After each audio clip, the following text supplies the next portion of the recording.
Hey all, எல்லாரும் எப்படி இருக்கீங்க? Hope you all are doing good. இன்றைக்கி நம்மளோட சேனலில் ஒரு vlog தான் ஷேர் பண்ண போகிறேன். இந்த vlog உங்களுக்கு இன்ட்ரெஸ்டிங்காக இருக்கும்னு நம்புகிறேன். சரி வாங்க vlogக்குள்ளே போகலாம். vlogக்குள்ளே போகிறதுக்கு முன்னாடி நம்மளோட சேனலை நீங்கள் இன்னுமுமே சப்ஸ்கிரைப் பண்ணாமல் பார்த்துட்டு இருந்தீங்கன்னா சப்ஸ்கிரைப் பண்ணிக்கோங்க. உங்கள் ஃப்ரெண்ட்ஸ் அண்ட் ஃபேமிலி கூடவும் ஷேர் பண்ணிக்கோங்க. உங்களுக்கு என்னோடய கண்டென்ட் பிடிச்சிருந்துச்சுன்னா மறக்காமல் நம்மளோட சேனலுக்கு ஒரு லைக்கும் கொடுத்துக்கோங்க. இந்த vlogல 2 டேஸ் என்னோடய ருட்டீனை தான் ஷேர் பண்ணியிருக்கிறேன். நோம்புக்கு முன்னாடி இந்த vlog ஷூட் பண்ணுறதுனால நோம்புக்கு தேவையான ப்ரிப்பரேஷன் ஒர்க்ஸ் எல்லாமே தான் இதில் பார்த்து வைக்க போகிறேன். அதில் மெயினாக எனக்கு கொச்சிக்காய் இடிக்கிற வேலை இருந்தது. நோம்பு வந்தாலே மெயினாக நம்ம பார்த்து பண்ணுற விஷயத்தில் இது எங்களுக்கு ரொம்பவே இம்பார்ட்டண்ட்டான ஒரு விஷயம். ஏன்னா நம்ம நோம்பு காலங்களில் நிறைய மீட் சமைப்போம். இறைச்சி ஆகட்டும், கோழி ஆகட்டும், அந்த மாதிரி சமைக்கும் போது இறைச்சி தூள் வேணும். மீன் சமைக்கும் போது ஒரு தூளும், இறைச்சி சமைக்கும் போது இன்னொரு தூளும் நாங்கள் யூஸ் பண்ணுவோம். ஆல்ரெடி நம்மளோட சேனல்லையே மேஜிக் மசாலா தூள்னு சொல்லிட்டு ஒரு ரெசிபி ஷேர் பண்ணியிருக்கிறேன். உங்களுக்கு ஃபுல் ரெசிபி வேணும்னா நீங்கள் அதில் பார்த்து தெரிஞ்சுக்கலாம். எப்போ மழை வரும், எப்போ வெயில் வரும்னே தெரியாமல் இந்த கொச்சிக்காய் சரக்கை காய வச்சு எடுக்கிறதுக்குள்ளேயே பாடு போயிடுச்சு. ஒரு 2 டேஸ் நல்லா வெயில் அடிச்சதுன்னு இதை காய வச்சு எடுத்தோம். நம்மளுக்கு எப்போவுமே கொச்சிக்காய் சரக்கு காய வைக்கும்போது நல்ல வெயில் கிடைக்கணும். அப்படி இல்லைன்னா திங்ஸ் எல்லாமே பூஞ்சனை பிடிச்சி போயிடும்.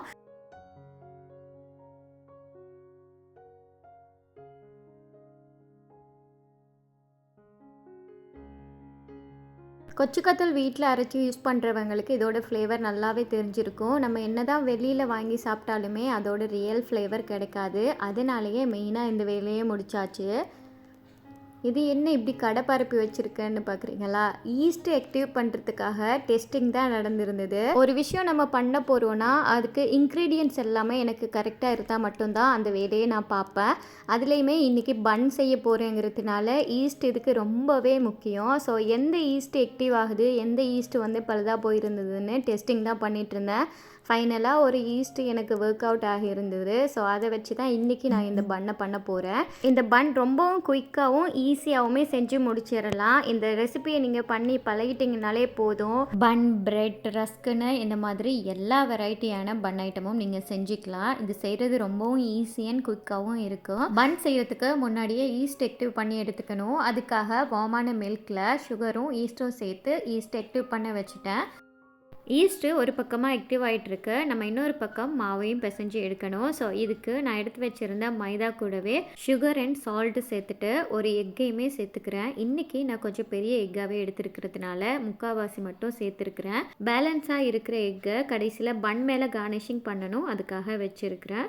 ஸோ இதில் முக்கால்வாசி எக்கை மட்டும் சேர்த்துட்டு கொஞ்சம் லைட்டாக மிக்ஸ் பண்ணி விட்டுக்கணும். நான் இன்றைக்கி ஸ்டாண்ட் மிக்சரில் தான் மாவை பிசைஞ்சு எடுக்க போகிறேன். நீங்கள் கையாலேயே நல்லா சாஃப்ட் டோவாக பிசைஞ்சு எடுக்கணும். நம்ம எந்த அளவுக்கு இந்த டோவை பிசைஞ்சு எடுக்கிறோமோ அதில் தான் நம்மளோட பன்னும் சாஃப்டாக வரதும் இருக்குது. ஸோ எனக்கு ஸ்டாண்ட் மிக்சரில் பிசைஞ்சு எடுக்கிறது ரொம்ப ஈஸிங்கிறதுனால நான் இதிலேயே இன்றைக்கி பிசைஞ்சு எடுக்க போகிறேன். மாவை கொஞ்சம் இது மாதிரி மிக்ஸ் பண்ணதுக்கப்புறமா நம்மளோட ஆக்டிவ் ஆகின ஈஸ்ட்டையும் இது கூட சேர்த்து நல்லா மிக்ஸ் பண்ணி எடுத்துக்கணும். நம்ம எடுக்கிற மாவுக்கும் நம்ம எடுக்கிற ஈஸ்ட்டுக்கும் கரெக்டாக இருக்கணும். அப்படி இல்லைனா ஓவராக ஒட்ட ஸ்டார்ட் பண்ணிடும். அப்படி இல்லைனா பன் ரொம்ப ட்ரையாகவும் வர ஆரம்பிச்சிடும். அதனால கரெக்டான கன்சிஸ்டன்சியில் நம்ம பிசைஞ்சு எடுக்கணும். ஸ்டார்டிங்கில் மாவு பார்த்திங்கன்னா ரொம்ப ஒரு ஒட்டுற கன்சிஸ்டன்சியில் தான் இருக்கும். அதுக்காகவே நான் இது கூட 2 டேபிள் ஸ்பூன் மாதிரி பட்டர் சேர்க்குறேன்.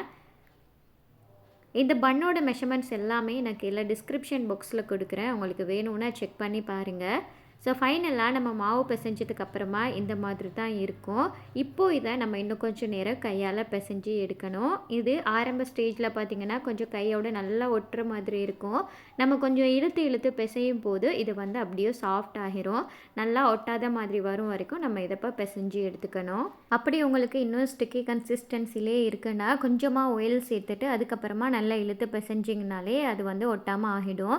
மாவோட கன்சிஸ்டன்சி ரொம்ப ஸ்டிக்கியாக இல்லாமல் பார்த்துக்கணும். ரொம்ப ஸ்டிக்கியாக இருந்துச்சுன்னா கொஞ்சம் உப்பி வரதுக்கும் லேட் ஆகும். ஸோ இந்த மாதிரி நல்லா பிசைஞ்சிட்டு இதோட சர்ஃபேஸ் எல்லாமே கொஞ்சம் ஈவனாக இருக்கிற மாதிரி பார்த்துக்கோங்க. அப்போ தான் உப்பி வரும்போதும் நல்லா ஈவனாக வரும். இதுக்கப்புறமா இதுக்கு மேலே கொஞ்சமாக ஆயில் ஸ்ப்ரெட் பண்ணிவிட்டு கிளிங் ரேப் போட்டு மூடி வச்சிட போகிறேன்.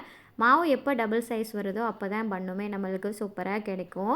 அப்படி மாவு உப்பி வரலன்னா உங்களோட ஈஸ்ட்டில் தான் பிரச்சனையாக இருக்கும். ஸோ அதுக்காக வேண்டி தான் ஃபஸ்ட்டு ஈஸ்ட்டு ஆக்டிவ் ஆகுதான்னு பார்த்துட்டு அதுக்கப்புறமா உங்களோட மிச்ச வேலையெல்லாம் செய்யுங்க.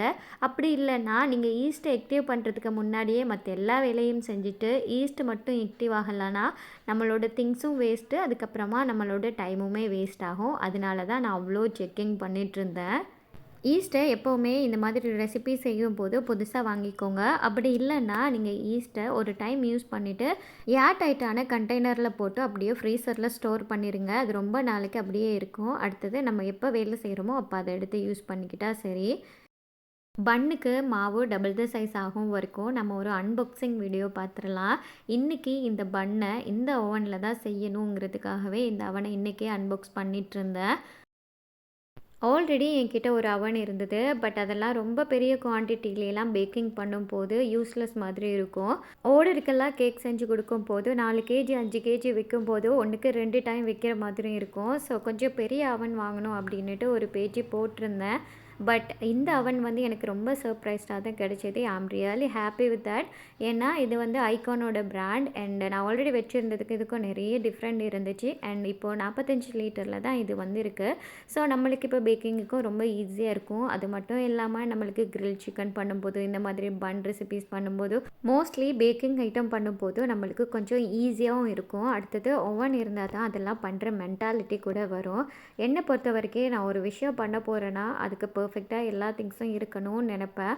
1-2 இன்க்ரீடியன்ட்ஸ் குறைஞ்சா கூட அது செய்கிறதுக்கு எனக்கு மனசு வராது. அதனாலேயே நம்ம யூடியூப் சேனலில் நிறைய ரெசிபீஸை வந்து நான் போடாமலே இருக்கேன்.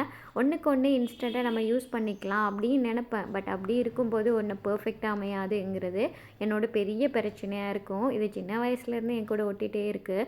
ஒன்றை பர்ஃபெக்டாக கொடுக்கணும்னு நினச்சேன். நிறைய விஷயத்தில் நான் ஃப்ளாப் ஆகியிருக்கேன். ஸோ அந்த விஷயத்தை நான் எப்படியாச்சும் மாற்றிக்கணும்னு ரொம்ப ட்ரை பண்ணிகிட்ருக்கேன். பார்க்கலாம் இன் ஃப்யூச்சர் அது எப்படி வருதுன்னு. டோ பார்த்திங்கன்னா ரொம்ப நல்லாவே உப்பி வந்திருக்கு. இதுக்கு ஒரு டிஷ்ஷுக்கு எடுத்துகிட்டு இப்போது இந்த மாவை கட் பண்ணி பன்னுக்கு ரெடி பண்ணிடலாம். எப்போவுமே டபுள் த சைஸ் வந்ததுக்கப்புறமா ரொம்ப இழுத்து பிணையணும்லாம் இல்லை. ஏன்னா அதுக்குள்ளே இருக்கிற ஏரை வந்து நம்ம அப்படியே வச்சுருந்தா இன்னும் நல்லா புஷ்ஷன்னு வரும். ஸோ இதை கொஞ்சம் நார்மலாகவே பிரட்டி எடுத்துக்கோங்க. நம்ம எத்தனை பன் செய்ய போகிறோமோ அந்த பன்னுக்கு ஏற்ற மாதிரியே எல்லாத்தையுமே ஈவனாக ஒரே சைஸில் நம்ம இதை கட் பண்ணி எடுத்துக்கலாம். உங்களுக்கு எவ்வளோ குவான்டிட்டியில் வேணுங்கிறத நீங்கள் முன்னாடியே முடிவு செஞ்சிட்டிங்கன்னா நீங்கள் மாவு கட் பண்ணும்போதும் ஈஸியாக இருக்கும். ஸ்டார்டிங்கில் நான் ஒரு 4-5 பீஸாக சேர்த்து கட் பண்ணினேன். அதுக்கப்புறம் பார்த்தோன்னா ரொம்ப சின்ன பன் வர மாதிரி இருந்தது. அதனாலேயே திரும்பவும் ஃபோல்ட் பண்ணிவிட்டு திரும்பவும் ஒரு 4 பன் சைஸுக்கு கட் பண்ணி எடுத்துக்கிட்டேன். இப்போது இந்த வீடியோவில் காட்டுற மாதிரியே மாவை நல்லா உள்ளாக்கி போல் மாதிரி பிடிச்சி வச்சுக்கோங்க. அந்த மாதிரி வைக்கிறப்போ நல்ல ஒரு ஷேப்பில் நம்மளுக்கு இந்த பன் எல்லாமே கிடைக்கும். அதே மாதிரி நம்ம பேக் பண்ணி எடுக்கும்போதும் ஷேப்ஸ் வந்து கரெக்டாக இருக்கும். அங்கே இங்கே வெடிக்காத மாதிரி இருக்கும். பேக்கிங் ட்ரேயில் வைக்கும் போதும் நிறைய கேப் விட்டு இந்த பண்ணெல்லாம் வைக்கணும். அப்படி வைக்கும்போது ஒன்றோட ஒன்று ஒட்டாது. நான் ஃபர்ஸ்ட் பேக்கிங் பண்ணும்போது என்ன பண்ணேன்னா பக்கத்தில் எல்லாத்தையும் வச்சுட்டேன்.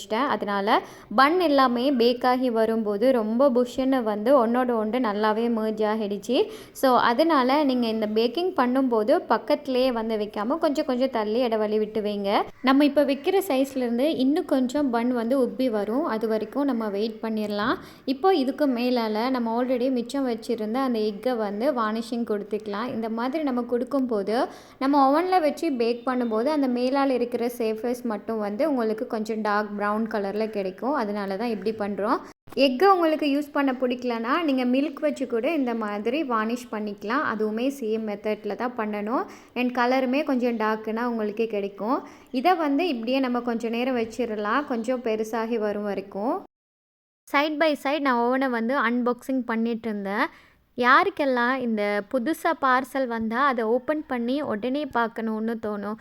ஸோ அந்த மாதிரி தான் எனக்கு இது சர்ப்ரைஸாக வந்ததுனால நான் வந்து இதை ஆல்ரெடி ஓப்பன் பண்ணி பார்த்துட்டேன். எகைன் வீடியோக்காகவும் அடுத்தது எனக்கு இது ஒரு மெமரியாக இருக்குங்கிறதுனால இந்த வீடியோவில் இதை நான் ஷேர் பண்ணியிருக்கிறேன். இந்த ஓடிஜி பற்றி தெரிஞ்சுக்கணுன்னா இது ஐகானோட பிராண்ட் 45 லிட்டர். மெயினாக இது மட்டும்தான் நிறைய பேர் கேட்பீங்க. ஸோ அதனால் இந்த இடத்துல இதை நான் பதிவு பண்ணுறேன். இதை பற்றிய மோர் டீட்டெயில்ஸ் வேணும்னா சொல்லுங்கள், வீடியோஸ் வந்து அப்லோட் பண்ணுறேன். அன்பாக்சிங் பண்ணி முடிச்சதுக்கப்புறமா நம்மளோட பன்னை பார்த்தீங்கன்னா வச்சதை விட டபுள் த சைஸ் ஆகிருச்சு. டபுள் சைஸ் ஆகி வந்த இந்த பன்னுக்கு மேலால் இன்னொரு வாட்டி நீங்கள் எக் வாஷ் கொடுத்துக்கலாம். அப்படி இல்லைனா மில்க் வாஷ் கொடுத்துட்டு கொஞ்சமாக எள்ளு தூவி விடுங்க. அப்போது அந்த பன்னில் இருந்து அது கலண்டு வராது. இப்போ இதை நம்ம ப்ரீஹீட் பண்ண அவனில் தூக்கி வச்சிடலாம். ரொம்ப ஈஸியாக ரொம்ப குயிக்காகவும் இந்த பன்னை செஞ்சு முடிச்சிடலாம்.